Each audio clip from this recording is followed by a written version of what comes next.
Kasi naman yung bangs mo naman nagsimula sa puyo. Ano to? Alam mo, huwag mo kung rasyonan ng kung ano-ano. Sige, sabihan nyo. Pumunta kayo rito! Dali niyo na kayo! Bakla! Sino?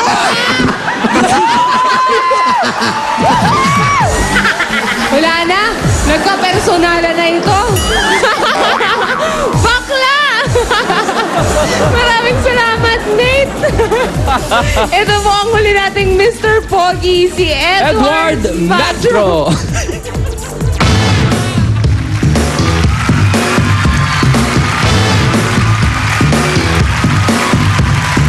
Hataw na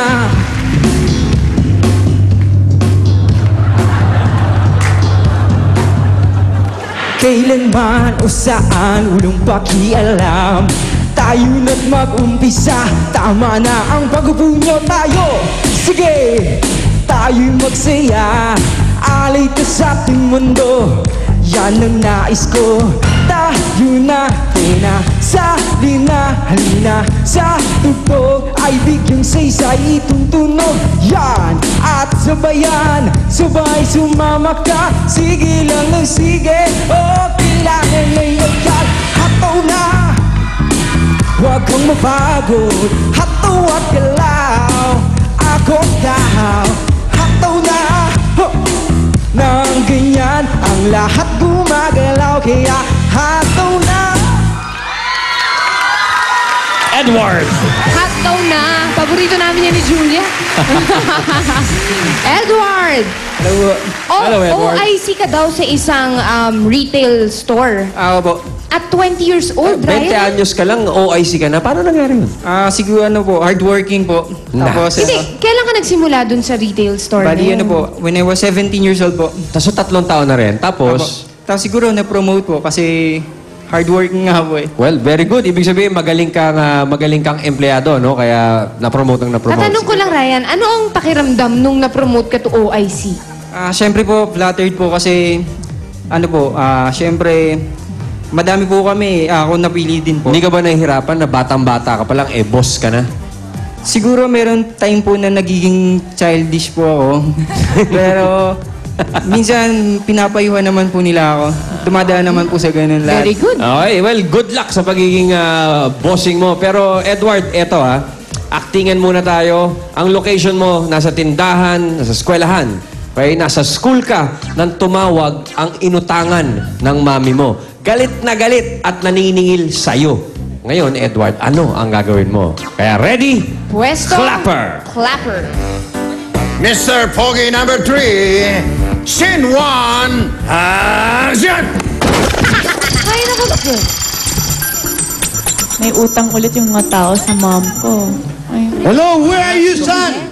Ano ba yan? Wala na. Nasa Alaska ka pa din. I am working. Alam nyo, nasa 94 na ako pag wala pa kayo rito. Ako, ewan ko na sa inyo. Ay, Kakalimutan ko na kayo. nakakaloka tong si Tekla. Napakadami pa ng utang sa aking kawali. Tawagan nga yung Teklang yan, ha? Ay, nako, girl. Alam mo, nakakapagod na talaga. Yung mga nangungutang sa mami ko. oo. Grabe, wala na akong mabaon sa school. 3 sandwich na lang, tsaka Tagal mansana. sumagot. Kawawa na. Ako din, wala akong pera para sa shopping, ganon. Hi girls, Yung kotse ko, sira. pwede Hi. po makiupo? Sige, doon ka na lang sa tabi niyo. Ayaw. Pwede ba sa'yo na lang? Ha? Sa'yo Bakit na ba? lang. Ay, hindi walang camera dito. Wala doon ba? meron. Sige, dito na. Baho ba ako? Choosy ka pa, ha? Okay po. Huwag kang ganyan. Ganito maiinit ang mga ulo namin, boy. Ay, naku. Hello po? Yung mga kawaling inutang mo, nakakaloka ka!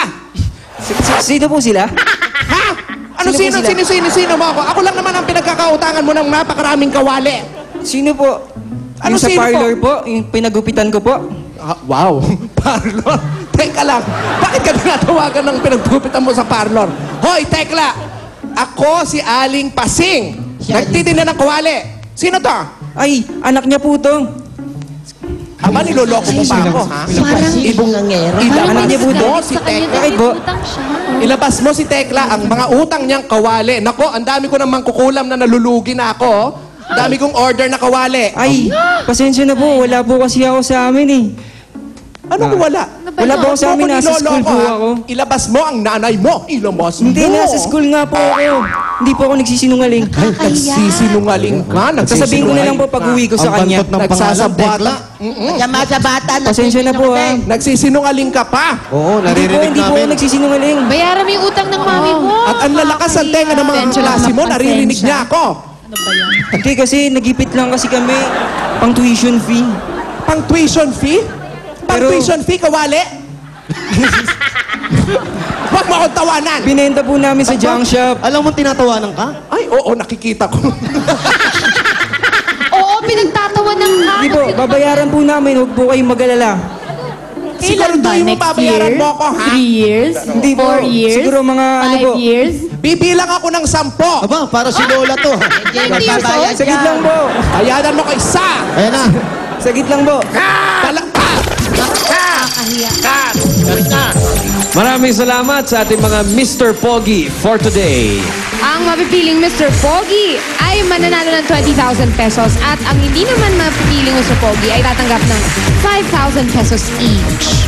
At eto po, lahat ng Mr. Pogi contestants ay Tatanggap ng Yahoo OMG Awards tickets to be held on July 6 sa Friday na po yan at the SM Arena. Yun. that's July 6, Friday 2012. At mga Dabarkats, kung kayo naman sa tingin nyo kasing pogi at talented kayo ng mga contestants natin ngayon, mag-register lang at i-upload na ang inyong audition video sa www.eatbulaga.tv/Mr. Pogi o di kayo mag-audition dito sa Broadway Centrum Monday to Friday, 3 to 5 p.m. Bukas na ang times 2 na papogian, times 2 na pagalingan. Abangan ang ka-look-alike nina Kimpy, Ryan, Bitoy at Jose sa Mr. Pogi times 2. Abangan nyo po yan bukas. Pero ngayon, let's call back our Mr. Pogi contestants with Mr. Pogi number 1 from Apalit, Pampanga, Howell John Almarines. Mr. Pogi number 2 from Makati City, Nathaniel Joseph Blas. And Mr. Pogi number 3 from Imus, Cavite, Eduardo Matro. Parami na parami yung mga fans ng ating Mr. Pogi. Pariga ng tili! Ay, grabe. Dabarkad, sino sa tingin nyo ang dapat manalo? Aba, ayan na, baliktad lang. Our Mr. Pogi for today is contestant number... Contestant number 2, Nathaniel Joseph Blas. Congratulations sa'yo, Nathaniel. The search for the next generation of TV heartthrobs continues. Dito lang sa Tatak Eat Bulaga, Mr. Pogi 2012. Dabarkads, maghaharap na ang mga palabangang kan sa pamilyang Pinoy henyo sa pagbabalik ng Eat Bulaga!